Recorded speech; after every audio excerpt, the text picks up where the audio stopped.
Nancy Pelosi का आना और चाइना का इस तरह का धमकी देना, बल्कि यहाँ तक मैंने सुना है और बड़ी धमकियां दे रहे हैं कि अच्छा नहीं होगा, इससे जंग हो सकती है। अब नैन्सी पेलोसी की बात करें, नंबर 3 इन कमांड है यूएस प्रेसिडेंट कमला हैरिस। बिल्कुल बिल्कुल। तो हमें ये भी सुनने को आ रहा है कि यूएस ने सीक्रेटली वहां कुछ फौज भी डिप्लॉय किए, ट्रूप्स इन ताइवान। अच्छा, अब अमेरिका कहता है by force will defend Taiwan. Taiwan ने अपना डिफेंस क्या किया? अगर आप देखें, ताइवान स्ट्रेटेजिक करा दो चीजों में, एक एंटी शिप मिसाइल सिस्टम्स और एयरक्राफ्ट सिस्टम्स। और वैसे भी आजकल हमें लगता है ऐसे कि वो जैसे वो हम कहते हैं ना, आप और हम यूज करते हैं कि तपा रहे हैं, चढ़ा रहे हैं चाइना को, तो हो सकता है कि वो कहें कि चले करें, हम देखते हैं कि करते क्या है। जी जिनपिंग सर्वाइवल के लिए कुछ भी कर सकता है। अगर एक धमाका करना पड़े तो शायद वो कर ले, मेरा गेस है वो धमाका कर सकते।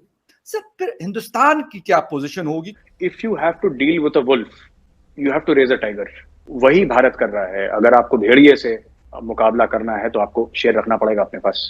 इंडिया ये देखता है कि एक चाइना है और एक पाकिस्तान और चाइना है। Basically India believes that Pakistan is a proxy for China. So this is also for Pakistan, but largely for China. Hello दोस्तों, स्वागत है आप सभी का एपीएन चैनल पे। तो फ्रेंड्स, आइए देखते हैं पाकिस्तानी मीडिया की लेटेस्ट वीडियो। जैसा कि हम सब जानते हैं कि रूस और यूक्रेन के युद्ध से दुनिया पहले ही परेशान है, लेकिन अब क्या कोई और नया फ्रंट खुलने वाला है? क्योंकि जो संकेत आ रहे हैं उसमें चाइना और अमेरिका बिल्कुल आमने सामने खड़े हैं और यह मामला यह फ्रंट खुल सकता है ताइवान के ऊपर। चाइना चाहता है ताइवान को अपने कब्जे में लेना, लेकिन चाइना इसी वजह से रुका हुआ है कि अमेरिका उसके सामने खड़ा है। लेकिन अब चाइना को लगी है बहुत बड़ी किरकिरी, क्योंकि अमेरिका की नैन्सी पेलोसी ताइवान विजिट पे जा रही हैं, जिसके सुनने के बाद चाइना ने जंग करने की धमकी दे डाली है कि अगर नैन्सी पेलोसी ताइवान आती हैं तो जंग हो सकता है। और यहाँ पे पाकिस्तानी मीडिया के साथ बात करते हुए सुमित पिरजे ने कहा कि यह बिल्कुल इसकी पॉसिबिलिटी है कि यह मामला जंग तक बढ़ जाए, जो कि ऑब्वियसली दुनिया के लिए एक और बड़ा प्रॉब्लम होगा। ऑब्वियसली भारत भी इसे छूता नहीं रह सकता, लेकिन पाकिस्तान जैसे देश जो ऑलरेडी रूस यूक्रेन की वजह से बुरे हाल में है, उनका और बुरा हाल हो जाएगा। तो दोस्तों, आइए देखते हैं पाकिस्तानी मीडिया की इस लेटेस्ट वीडियो को। साथ ही आपसे रिक्वेस्ट है कि प्लीज इस चैनल को सब्सक्राइब करके हमें सहयोग दें। Thank you.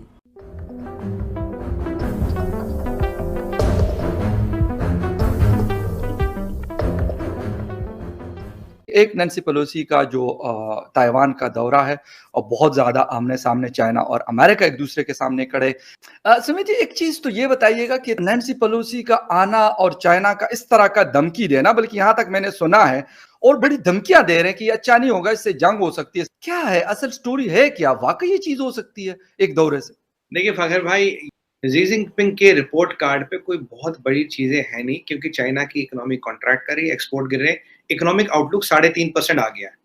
कहा चाइना फास्टेस्ट ग्रोइंग इकोनॉमी 8-9% की बातें करते थे, 3.5% पे आ गया। स्थिति कोई अच्छी है नहीं, और वहां अंदर क्या हो रहा है वो तो किसी को नहीं पता, ये हमारा जितना इन्फॉर्मेशन है। अब ऐसे में जी जिनपिंग को कुछ रिपोर्ट कार्ड बनाने के लिए कुछ चाहिए। अब आप देखिए, उन्होंने, हमने बात की थी भूटान के उस साइड में, उन्होंने विलेज डेवलप कर लिए। अभी जो ये मीटिंग है और अभी वो कोई ना कोई धमाका कर सकता है, इसकी पूरा चांस है। क्यों? देखिए, गलवान में और इंडिया के एलएसी पे कुछ कर नहीं पाए। जमीन खाने की जो कवायद है, जमीन हजम करने की, उसमें कुछ प्रोग्रेस हुई नहीं है। अब देखिए, ताइवान की पॉलिसी बड़ी अच्छी, वो अपने आप को इंडिपेंडेंट भी नहीं कहता, चाइना का पार्ट भी नहीं कहता। वो कहता Chinese let us leave us alone.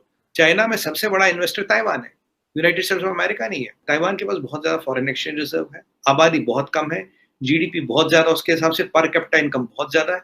सबसे बड़ा इन्वेस्टर चाइना में है ताइवान। दूसरी बात, ताइवान के पास है सेमीकंडक्टर इंडस्ट्री, और चाइना को क्या चाहिए? इस इंडस्ट्री पे डोमिनेंस। इसके बिना ना मोबाइल फोन बनता, ना गाड़ी बनती, ना जहाज बनता। उस इंडस्ट्री पे डोमिनेंस के लिए उसे चाहिए ताइवान। अब नैन्सी पेलोसी की बात करें, नंबर 3 इन कमांड है यूएस प्रेसिडेंट कमला हैरिस। बिल्कुल। अब जो बाइडेन साहब डोनाल्ड ट्रंप की पॉलिसी को कंटिन्यू कर रहे हैं, तो हमें ये भी सुनने को आ रहा है कि यूएस ने सीक्रेटली वहां कुछ फौज भी डिप्लॉय किए, ट्रूप्स इन ताइवान। अच्छा, अब अमेरिका कहता by force will defend Taiwan. तो चाइना ने 1-1.5 महीने बाद उसका जवाब दिया।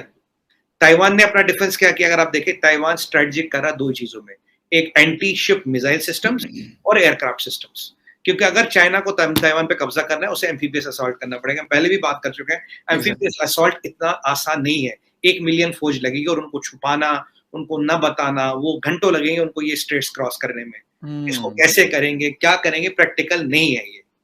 अब यहाँ इक्वेशन कहाँ थी फकर भाई? जी, जी।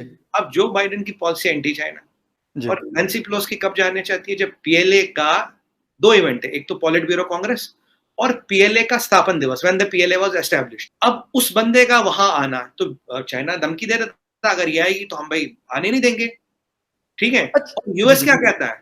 यूएस का एयर चीफ कहता है अगर नैन्सी पेलोसी जाएगी, will make sure there is a safe air corridor. Exactly.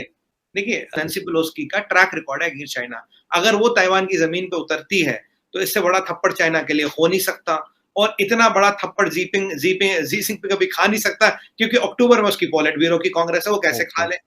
अब ये बन गई है इक्वेशन, बहुत मतलब ना टच एंड गो वाली।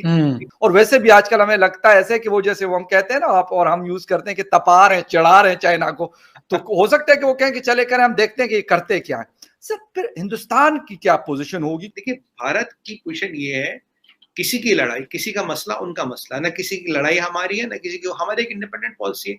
ये मसला है ताइवान, चाइना और अमेरिका के बीच, या अमेरिका और चाइना के बीच। अब भारत ने अपने हथियार बनाने खुद भी बहुत तेज़ी से शुरू कर दिए। पहले भी बना रहे थे, कि अब तो बहुत तेज़ी से अब उनकी एक्सपोर्ट हो रही है। लेकिन इसके साथ साथ भारत दुनिया से हथियार भी बड़े पैमाने पे ख़रीद रहा है। अभी एक रीसेंट रिपोर्ट आई कि उसमें इतनी बड़ी जो ख़रीदारी भारत कर रहा है, तो पाकिस्तान से तो अब भारत को कोई इतनी फ़िक्र नहीं होनी चाहिए। तो फिर आफ्टर ऑल भारत को इतने बड़े बड़े हथियारों के ज़खीरों की क्या ज़रूरत है? सर, इसके दो रीजंस हैं। India, the way India looks at Pakistan, it does not look at Pakistan in isolation. India ये नहीं देखता कि एक चाइना है, एक पाकिस्तान है। इंडिया ये देखता है कि एक चाइना है और एक पाकिस्तान और चाइना है।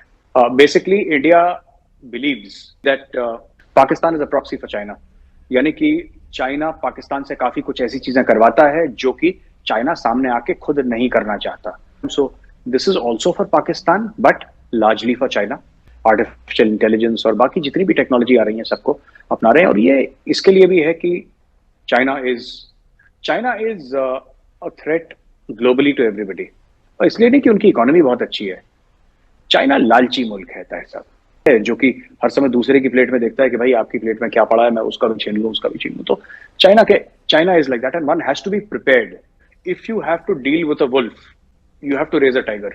वही भारत कर रहा है। अगर आपको भेड़िए से मुकाबला करना है तो आपको शेर रखना पड़ेगा अपने पास। And we are spending not just money in this, also in undermining Chinese economy in terms of supply chain resilience. Undermining is the wrong term, but maybe giving the world, जिसको कहते हैं कि if you did not go to China, then you went nowhere. Today we are telling the world that there is also India, and India is working with other countries also. अब कितने और मुल्क हैं जहाँ पे आप जा सकते हैं, जहाँ पे हाई टेक मैन्युफैक्चरिंग हो सकती है। चाइना का बेसिक काम मैन्युफैक्चरिंग का ही है सर, तो हाई टेक मैन्युफैक्चरिंग हो सकती है।